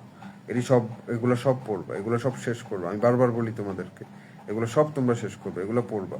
দেশের বাইরে পৃথিবীতে কে কে কিংবদন্তি রয়েছেন, কারা কারা কি কি কারণে বিখ্যাত, কিভাবে বিখ্যাত হয়েছেন, এবং কিভাবে তারা অনুকূল প্রতিকূল মুহূর্তে কিভাবে কাটিয়েছেন, এগুলো সব পড়বা, জানবা। তোমরা যত বেশি পড়বা জানবা তত বেশি তোমাদের ওয়েলবিং হবে। আর যত বেশি তোমাদের ওয়েলবিং হবে, চিন্তার স্তর যত বেশি তোমার গভীরতা হবে, তত বেশি তুমি চিন্তাশীল, মানে উদ্যমী কাজ তুমি করতে পারবা, সৃষ্টিশীল কাজ তুমি করতে পারবা। আর যত বেশি তুমি সৃষ্টিশীল কাজ করতে পারো, তত বেশি তোমাকে এই পৃথিবী, তুমি মৃত্যুর পরেও তোমাকে মনে রাখবে। দেশের জন্য ভালো হবে, পৃথিবীর জন্য ভালো হবে। এবং তুমি যে একজন মানুষ, তোমার নাম,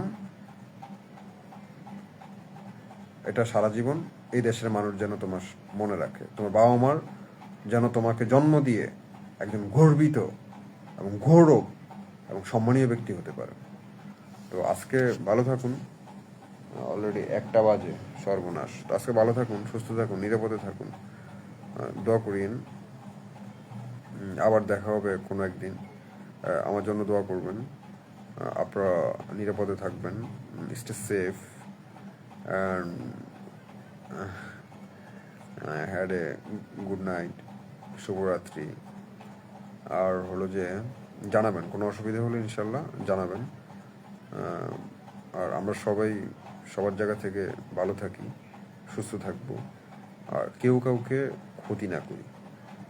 আমি বারবার বলতেছি, কেউ কাউকে কোনো ব্যাপারে ক্ষতি না করি, কোনোভাবেই ক্ষতি না করি, এবং মিথ্যা কথা কম বলি।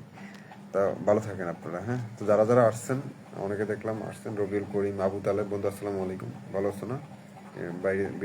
বাইরে থেকে ইসমাইল হোসেন ইমন, আসসালামু আলাইকুম। একে কালাম পাটোয়ারি, ভালো আছো ভাইয়া? হ্যাঁ, রাজীব, ভালো থাকো, তোমরা সবাই ভালো থাকো, আপনারা সবাই ভালো থাকুন। আসসালামু আলাইকুম।